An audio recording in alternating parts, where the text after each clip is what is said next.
has sent ripples across the opposition spectrum. The statement contradicting the narrative we've been hearing for many years now that Muslims are facing persecution in India. But that's not the opinion of the AIUDF chief. He believes Muslims are safer than ever in this country. This is not coming from the government or the BJP. This is coming from a party that claims to represent Muslim interests, particularly in Assam, and one that has been often positioned as ideologically completely opposed to the ruling establishment. And yet, the statement is clear. The political reality is not the sense on the ground, at least not when rhetoric is kept away. For years, the opposition, particularly the Congress party, has built a significant part of its political messaging around the claim that minorities, especially Muslims, are under attack in India. But Congress itself faces the charge that it did very little for the same section of society that it champions today. Not to forget, there is a limit to how much India can be projected as intolerant when the majority Hindus are the most tolerant of all religious communities. But when a fellow opposition voice, that to a Muslim voice, undercuts that claim so bluntly, it is proof that the very communities in whose name the alarm bells are being rung do not quite echo that sense of fear. Then what exactly is the Congress fighting on?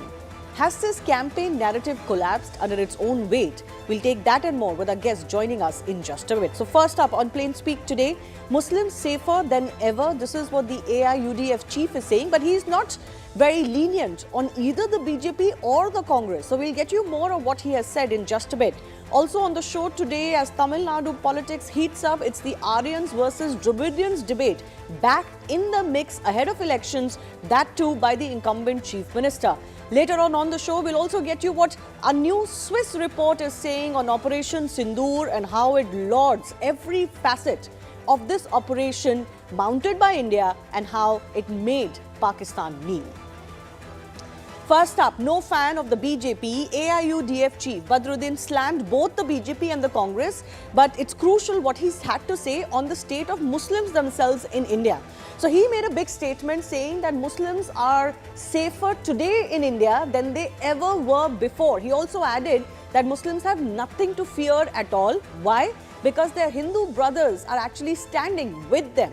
But he also added that not a single Muslim vote must go to the BJP. That will be a defeat for the Muslims. But there was also criticism of the other party, which is the Congress, saying that Congress is giving 100% walkover to BJP as the two, according to the AIUDF chief, have some sort of an understanding and Congress is effectively working to bring the BJP back to power in Assam. Now, the statement by the leader has appended Congress's Muslims under attack narrative quite a bit, a campaign the grand old party has long banked on, some instances being, for example, in 2019 itself, the party called the CAA divisive and discriminatory against Indian Muslims. In 2023, Rahul Gandhi, the biggest leader of the Congress party today, alleged that Muslims and Dalits are living under constant fear. In fact, he compared the state of Muslims to the state of Dalits in the 1980s, and this was while he was overseas in San Francisco. Earlier last year as well, Rahul Gandhi criticized the Waqf Amendment Bill, calling it a tool used by the RSS and the BJP to marginalize Muslims and usurp their property rights. But did the Congress do enough for Muslims? Is Ajmal's charge correct that Congress is just another version of the BJP, and many critics have pointed out in the past that they haven't done enough for Muslims, which is their prime constituency or the section of community that they fight most for? Well, several points do indicate at Congress's own failure to represent Muslim causes apart from shouting this apartheid-type claims for India. For example, Congress fielded only 19 Muslim candidates in 2024, while in 2019 this number was 34. It was already not very high. But the trend witnessed near 50% reduction in Muslim representation by Congress. So, with what face can it criticize the BJP, for example, for not giving Muslims tickets? According to news reports, Congress's draft of 2024 manifesto initially had repealing CAA included, but it was later deleted from the final draft. Was it because Congress feared it will alienate non-Muslims, or did it finally come to the realization that constitutionally or politically there was nothing wrong to begin with this act? Overall, many Congress leaders are seen adopting a soft Hindutva type approach, which they claim is different from the BJP, but who knows how it is taken on ground. They seem to be stuck between the rock and a hard place of wanting to woo Muslims but also not let BJP enjoy free space on Hinduism. But the net result is that Muslims can very well claim today that they're not happy with the Congress either, which is why we're also witnessing a trend where Muslim vote is actually being taken away by regional parties like the AIUDF or others in other states and moving away from the Congress. So the big debate that's coming up today is just this. Muslims are under attack. This narrative jolted by the fact that a Muslim leader himself, not a fan of the BJP, is saying that Muslims are safer in India than ever before. That debate is coming up.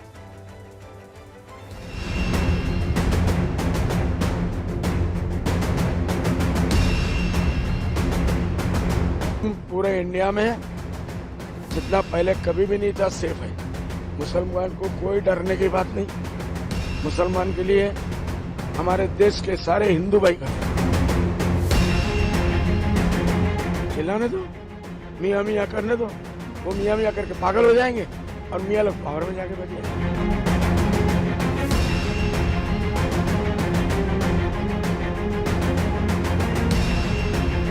हिकमत अमली है कि उन्होंने मुसलमानों को अपने पास से हटाया है कि फोटो फ्रेम में मुसलमान नहीं हो, क्योंकि बीजेपी वाले उसका गलत इस्तेमाल करें।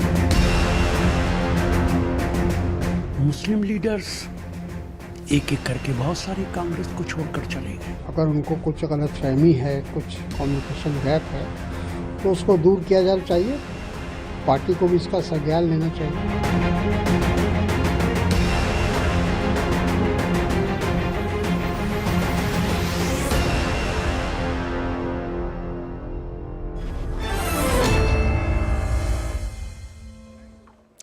I want to go across to our guest joining us. Siddharth Yadav is spokesperson of the BJP. Rajat Sethi, journalist and analyst, also with us. Atikur Rahman is Islamic scholar, also with us.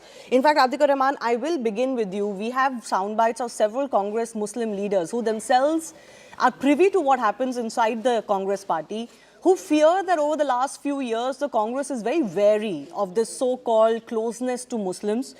In the political narrative, in the way that the Congress positions itself with statements, the reality might be different, but they feel inside the Congress, they're actually shunning Muslims or Muslim causes themselves. Your first thought, is this a fair critique of the Congress? Well, Shivani, there is no doubt about this, that the Congress party since the past 75 years used the Muslims just as a vote bank, nothing more than that.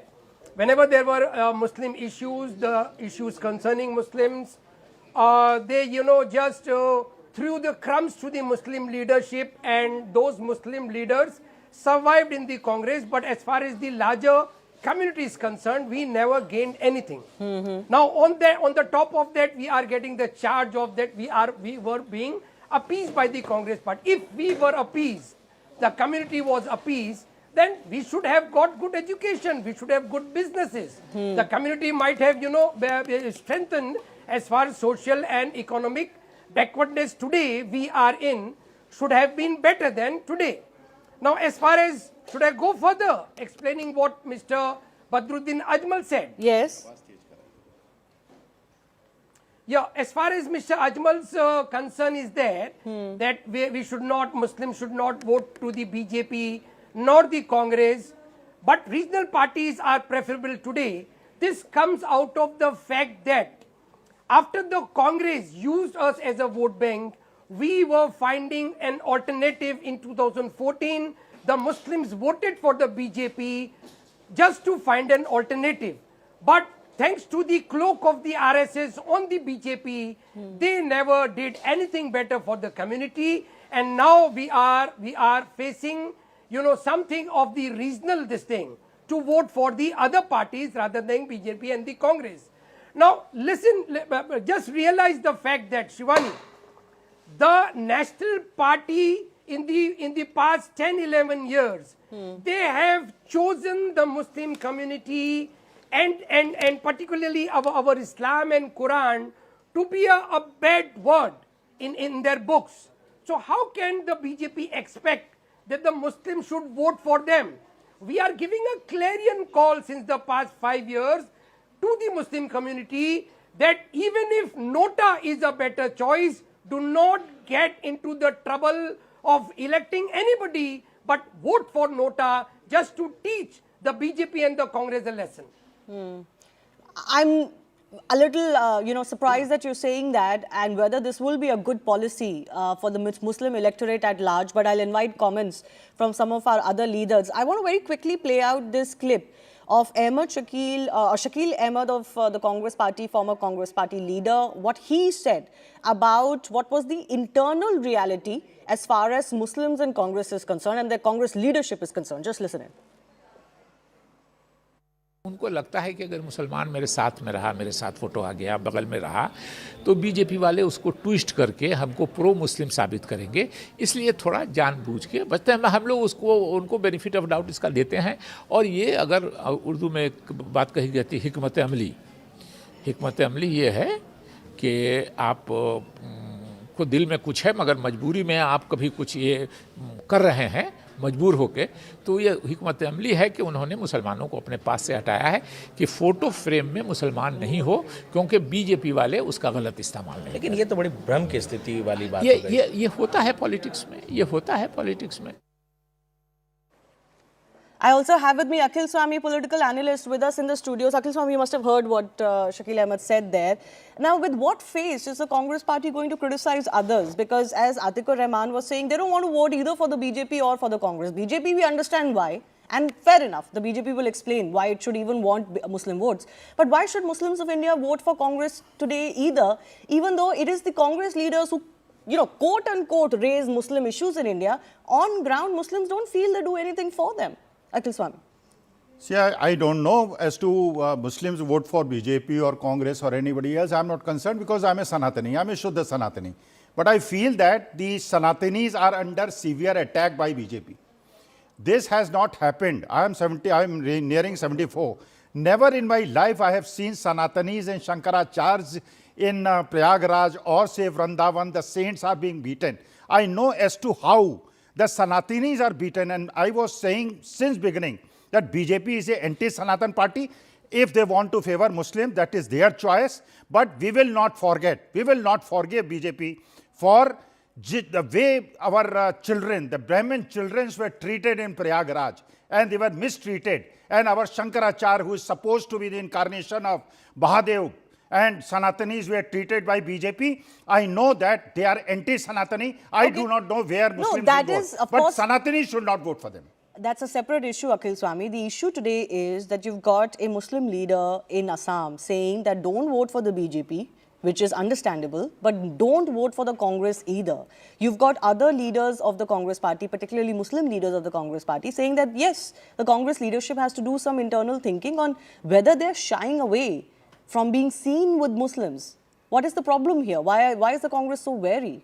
See, Badruddin Ajmal had an alliance with Congress. This time, Congress has refused to have an alliance with the HEM, and that is a right decision because that helped polarization. And OSC does with the central government and other states. The Ajmal also was doing the same in Assam. Now, the basic point is that Congress is a secular party. We need support of true Sanatanis like me. They need support of good Muslims. They don't need votes of fake Muslims and Hindus.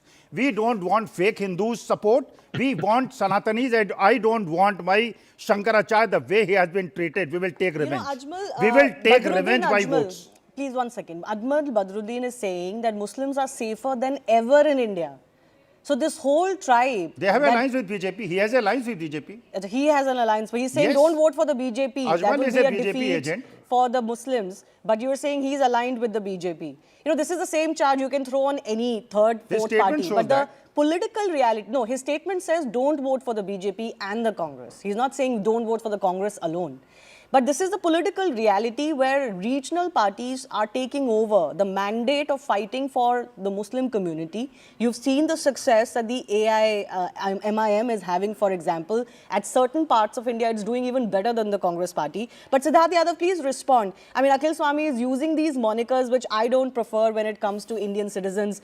Good Sanatanis or true Sanatanis or good Muslims versus bad Muslims. I don't think those analogies should be used at all. But since he has used, please, yours response on what Badruddin has said, because he has criticized both Congress and the BJP. No, Shivani, it's very hard to decipher a political party which practiced a principle of that minorities and specifically the Muslims have the first right on our resources in our country, and whose chief minister, Telangana chief minister, comes out and says that Congress is Muslim and Muslim is Congress, they are handing out certificates of who's a good Sanatani, a bad Sanatani, and they're concerned about Sanatanis. What kind of a U-turn this is, a 360-degree or a 720-degree? I don't understand. But the real core issue is all these political parties who have always treated the Muslim community of our country as a vote bank and go after them like political vultures are only concerned about how we can gather more and more votes from this particular vote bank. None of them, the Congress party or those who are making these statements, Badruddin Ajmal or whosoever, is concerned about development in that community. Rather, what has happened, and I think you can't hide truth for long, and that's why it's coming out now. After 2014, Muslims are actually the safest in any part of the world because India is safest for its citizens in any part of the world. When it comes down to the BJP government, we have never differentiated in our schemes for any community. We were the ones who came out first and said Sabka Saath, Sabka Vikas. Muslims rather have been the biggest benefactors of the initiatives that the central government has taken. Despite us getting votes or not getting votes, we were never concerned. We took those initiatives. We tried to improve the living standards of all citizens, be it Hindus or Muslims. And, despite all venom of politics that all such political parties try to spew, yes, it is a reality that all communities feel safe. But, the core issue but they is won't vote that for you. all of them are just... Muslims won't vote for you, even after 11 years. Agreeing to that. No, one second. Siddharth, it's an important question to be asked. BJP. It is an important question to be asked. After 11 years of a BJP government, a continuous term, third term that is currently going on, you still haven't been able to win the faith of Indian Muslims. Shivani, one can be hopeful in politics that it might take longer or it might never happen. We are not concerned with that. We are concerned about the development of our country. We are concerned about the development of all citizens, which includes people coming from all faith. Right from 2014, we never differentiated. We would never differentiate. If the Muslim community would be able to understand that and they would be able to, make a good choice, we would definitely welcome that. If they won't do that, Shivani, we are not concerned. Yes, Rajat Sethi is waiting. I'll come to you, Rajat. Just give me a couple of minutes. Yes, Atikur Rahman. Shivani, this statement needs a larger explanation that the Muslims are safest in India. When we speak on societal terms, we are the safest, because our larger Hindu community is with the Muslims. They understand how they are being, demonized by this government since the past 10, 11 years. The second strength of Muslims comes from the constitution and our judiciary. Now, if the BJP wants to make us feel secure, Mr. Siddharth, how I will allow my people to vote for you or preach what you say after getting, the feelers from the judiciary when you transfer a judge, when the judge says that no, this should be done and this should not be done. And if it is favoring the Muslims, you transfer it. The Uttar Pradesh government says to the judiciary that all the cases related to akhlaq should be taken back. The judge himself says that in the past this has not been the precedence. How, Shivani, shall we believe the BJP when their chief spokespeople on the panel say that Muslims are not the minority but the second largest majority in India, when we are a minority by the constitution? It's our enforceable right by the courts. How shall we believe the AMU minority status, Shivani, please let me respond. the scholarships of the minorities?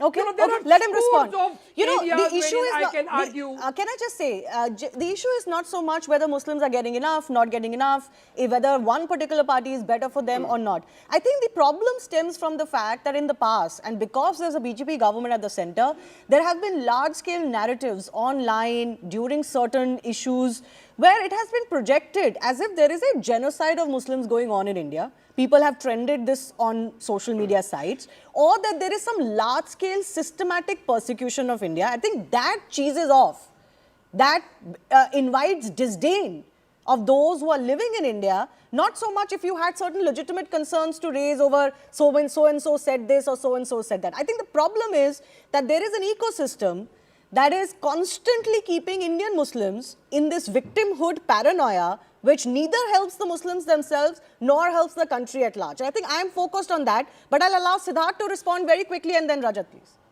Shivani, just a couple of points. Yes. Point number one, when you say, my learned friend Atikur Rahmanji is saying, how would we allow the Muslims to vote? Who are you to allow? Why do you treat Muslims as a vote bank? You were the ones, and you come from that section who has been doing this fear mongering in our country. If in 2014 NDA would form the government, if Modi would come to power, the heavens would fall. This would happen in the country. There's going to be a genocide. What has happened, sir? The Muslims of our country can decide better for themselves what has happened, what has not happened. Definitely Muslims are very safe in this country because we have a very large Hindu community in this country, which is very tolerant, which accepts all faiths, which follows the principles, and which is very secular in nature, not by the constitution telling them, but by the nature of themselves. That's point number one. Okay. Point number two, on the issues that you wish to discuss of, who is a minority, who's not a minority, the constitution does not define Muslims to be a minority. Yeah. I'm very sorry. There are Hindus also who are in minority in a lot of states, but do not get that benefit of being a minority. If that has to happen, a larger debate has to No, in any happen on case, that. it's 75 years since independence. We can all look and re-look at certain issues. I don't think it's fair to criticize even a debate on whether who should be criticized as minority or not. I think that's a bit unfair. But Raja Sethi, the big import of what Badruddin is saying is that regardless of statements that the BJP may make, regardless of the narrative that the BJP may further in Assam, Muslims are today safer than ever before in India. He's not comparing to other countries. He's saying from previous times to now, Muslims are safer today, but he's not saying this is because of BJP in power. He's criticizing them for their communalist politics, but he's saying we have nothing to fear because Hindus are with us. Does this not puncture the very narrative that Muslims are living in constant fear, as Rahul Gandhi once said? Well, it's a political season, so you will see political statements being made. But there is part truth to what Ajmal has been saying. If you remember Koklajar riots between the Muslims of Assam and the Bodo population living in Koklajar, it killed somewhere around 250 plus people, both Muslims and Hindus belonging to the Bodo community. Who was in power? It was the Manmohan Singh government in the center. It was Tarun Gogoi government in the state. Two Congress governments. And still the Muslims had to shed blood. That's the fact. What riots have happened ever since the last 10 years of BJP government in Assam? Can you recount any such event? So objectively speaking, what he's saying is right. For 50 years, Damocles sword was hanging on to the Muslims, whether they're legal or not. It was the BJP government which conducted finally the NRC under the supervision of the Supreme Court and once and for all settled this debate. Now they are not, the Muslim community is not perpetually living in fear. There is a pathway forward. I'm not even getting into, the HDI improvements that have happened or the benefits of the government schemes which have trickled down basis on algorithm, not basis on the caste and the community or the religion you belong to. These are material changes that have happened. So while I agree there'll be a political dimension to what he has said, but the facts cannot be changed. No, but what and do I you believe make... Muslims, it's a lived reality of the Muslims. You cannot belittle that by a politician saying anything, whatever he or she feels like. It is a lived reality of the Muslims. When they get the benefits, they feel that the government exists. And I think that is the reason why this lived reality, more so, especially on the women's side, the Muslim women have repeatedly demonstrated. There are a lot of papers that have been published that, yes, there is a swing in the voter preference of the Muslim women as voters. They've gone out and experimented with the BJP as well. So these swings are happening, whether the analysts out here or the politicians out here want to believe it or not. No, but what do you make of Atikur Rahman? What do you make of Atikur Rahman's statement that we have been appealing to Muslim community that you should prefer the Nota over BJP or Congress? That even Nota is more preferable. He is taking BJP line. Baba Sahib Ambedkar, when he designed our document, he gave same voting right to Mr. Atikur Rahman and also to a poor Muslim living in Bongaigaon. Thankfully, that these people sitting in their ivory towers don't have to lecture every Muslim out there.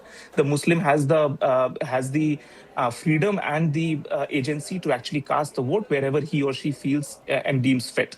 Thankfully, people like Atikur Rahman cannot issue a fatwa, and those fatwas in today's day and age are thrown in the dustbin.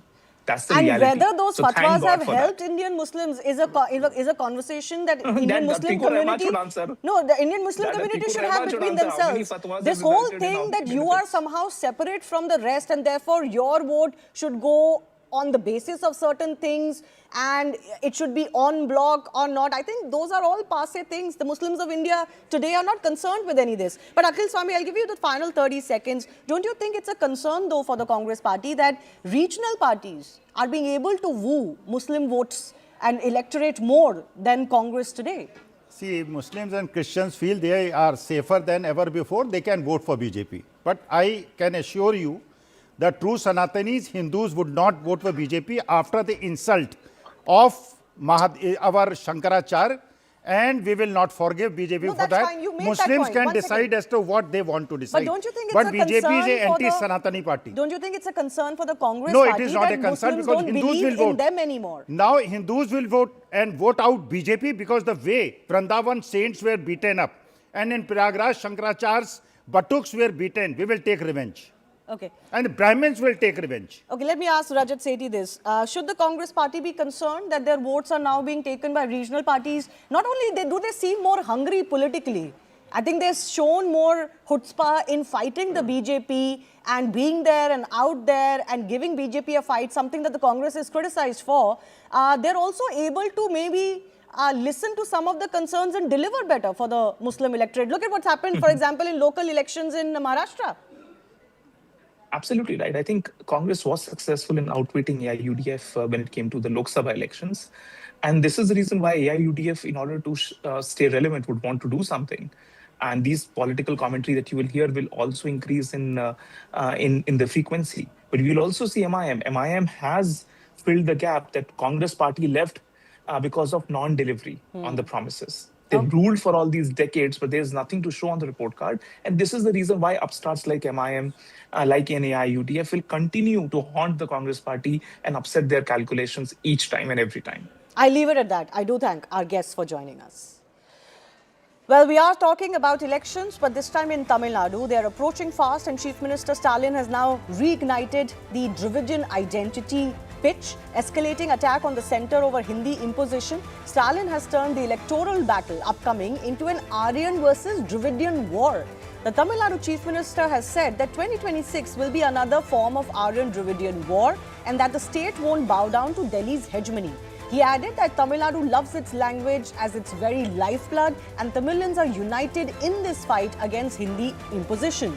He also stated that no more lives be lost in this language struggle. And here's why Stalin is banking on this identity pitch. By framing the election as a fight for Tamil dignity and identity, Stalin is drawing a parallel with Tamil Nadu's history of anti-Hindi agitations from the 1960s, further reinforcing the regional identity and linguistic pride. By raising the emotional pitch through an identity-based narrative, he's aiming to reduce the damage from governance issues as an incumbent. The narrative positions the DMK as the sole defender of Tamil language and state autonomy against external forces. And this narrative is also key to the election plank now because they have to counter, quote, BJP's Hindutva-led ideology and politics. But will it work?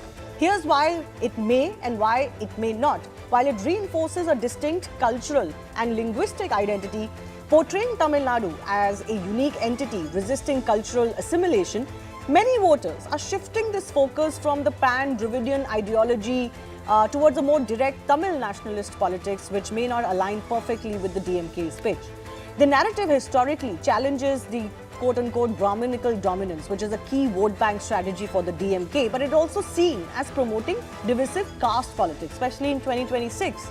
It's deeply embedded in the political fabric of the state, no doubt, giving the DMK a long-term ideological foundation, but a significant portion of the electorate today, particularly younger voters, may prioritize over a developmental and economic growth pitch over historical arguments. And as I said, this is a debate of the 1960s. Does it still need to be beaten? And is it like beating a dead horse in today's day and age? That debate is coming up. Will the Dravidian identity politics really help the DMK in the upcoming elections?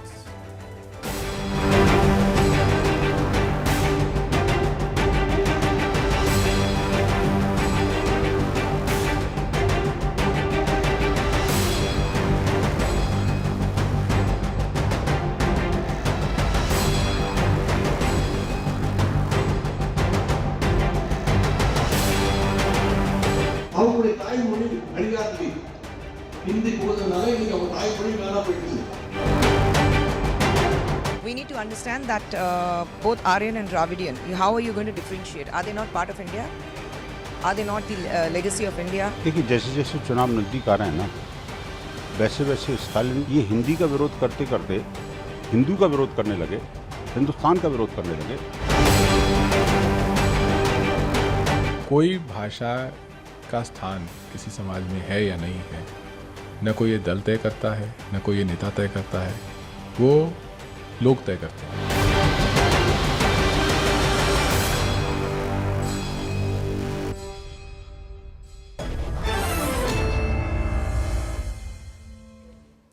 Kalyan Raman, leader of the BJP in Tamil Nadu, and Salim Dharanidharan, spokesperson of the DMK, joining us. I do thank you both for your time. Salim, beginning with you, there is no talk really of development anymore. There is no talk of law and order, of governance issues. It seems the DMK is feeling like it's only identity politics that can save them this election season. What makes you say that? My chief minister is someone who always speaks of development and what he has done for the people. It is the BJP which does identity politics. Okay, once in a while, if my CM makes something on this line, it's very unfair to make it as if it's identity. No. No, but aren't you flogging a dead horse? I mean, how many times is a party supposed to win an election only on the basis of quote-unquote Hindi imposition, something that hasn't even been established, that there is any Hindi imposition? No, you have to understand the context. Yesterday, 25th of January, since 1957, the party is celebrating, it's not celebrating, party is doing protest on Hindi imposition since 1957. So, it was made in that context. My chief minister always speaks about the development. There is no need for us to go and only look into identity politics because we have given extraordinary governance. In all metrics, Tamil Nadu has improved in comparison from 1916 to 21. If you look now, Tamil Nadu has improved in all metrics. That's what the data shows. Whoever is watching your show, if they go and Google the data also, they can see in all aspects, industrial growth, financial health, law and order, social welfare schemes, everything, the Tamil Nadu has improved. So what more can be shown? This is my chief minister. So why does this upcoming election then need to be positioned as Aryans versus Dravidians? Why should it matter today? I mean, if anything, even if it's your belief, I know Aryan invasion theory is very well contested. There are both kinds of views on this, but I'm not going into that. Even if, let's say, there is an Aryan theory to be believed, what relevance does it have in today's day and age? I mean, this is seen as race politics, if nothing else. But let Kalyan Raman come in. No, it's not race politics. I'll come back to you, Salim. Yes, Kalyan Raman. They don't have anything to talk and convey as a narrative to the common man in the society. So they want to bring it back, the emotive issues of the 60s or even prior to that. They were toying with the idea of anti-Hindi, anti-North, anti-whatever, anti-Brahmin for that matter, anti-Hindu. All these were the forte of Dravidian movement starting from 1906 until they assumed power. Now today, let us look at the basic factor. What is this Aryan Dravidian race theory? The DMK men are usually having no knowledge about what is Aryan, what is Dravidian and all. Dravidam essentially means three-side sea. Even 2,600 years back, Adi Shankara says, I come from the land of Dravida. I am a Dravida Sishu. That is what he says 2,600 years back.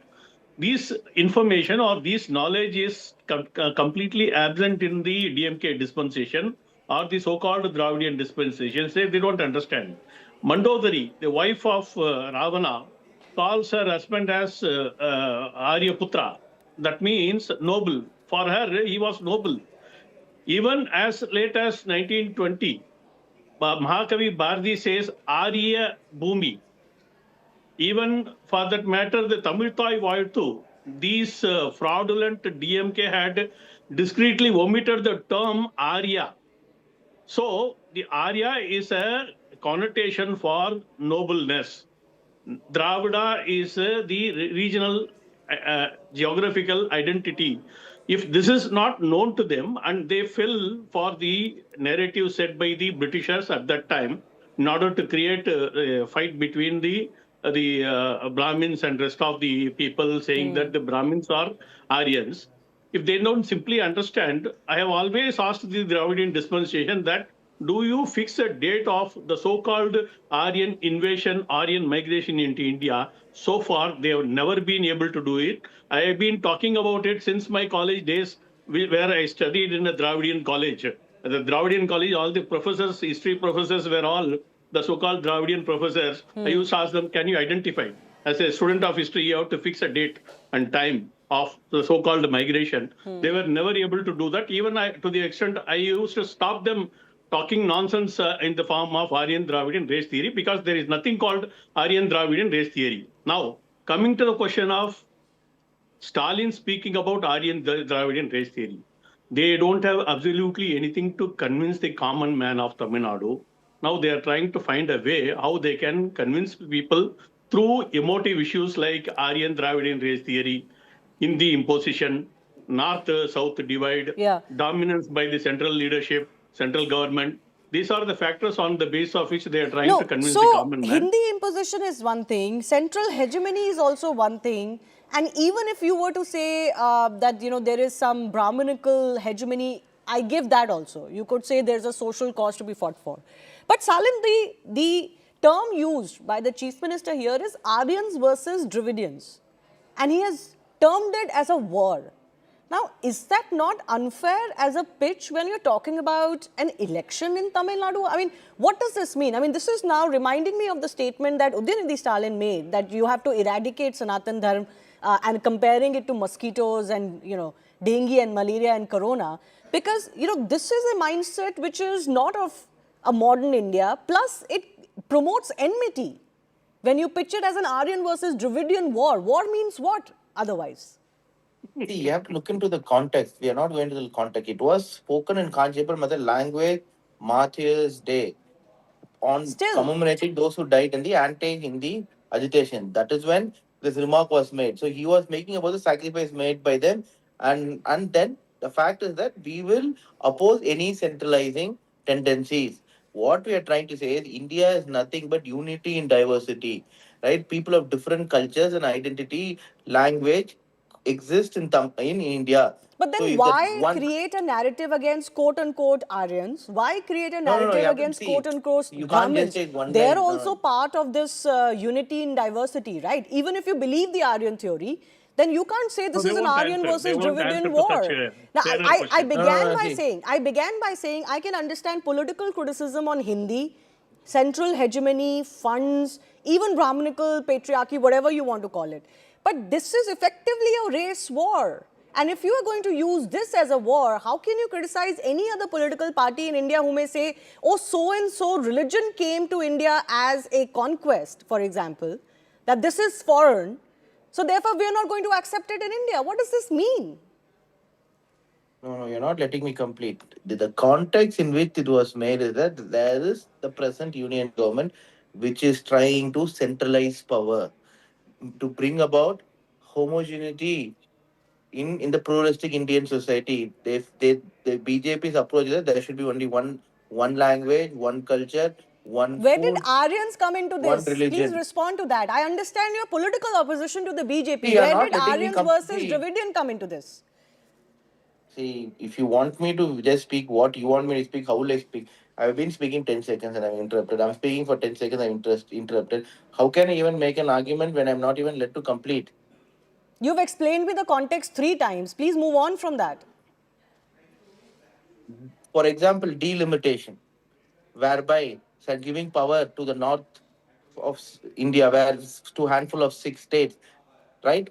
That is whereby making south of India politically irrelevant is nothing but destroying the south. or destroying the Dravidian regions. I will tell you how. If delimitation comes into play, 25 parliamentarians representing from south of India will reduce from 25% to 17%, and only handful of states such as Uttar Pradesh, Bihar, Madhya Pradesh, Chhattisgarh, etc., the number of seats will increase from 30% to 50% or 55%, which means that you don't need to win any seat in south at all. By winning a handful of seats in those 6 states, the party will be BJP So you will be have able to come to condemned power. all of North India as Aryans who are not to be accepted in Tamil Nadu. Yes. I Correct, am correct. not This is what condemning anyone. This is what I am, figuring out from what you're saying. Delimitation is an issue which is there in Andhra also, Karnataka also, Kerala also. They are not saying this is North Indians versus South Indians or Aryans versus No one is saying North Dravidians. Indian versus South Indian. No one is saying we are against them. But when you make one region or one, I'm saying when I clearly said India is people of different cultural identity living together. So if you make people in those states control the elections, and if you make all the money go there, which is also there as per the then what does it mean? Basically, you're taking money from the south of India and giving to. Why can't you just say that? North. Why do you have to say Aryans versus Dravidians, which will of course be taken in what is the historical context of it? Kalyan Raman, I'll give you final 30 seconds, sir. 30 seconds. See,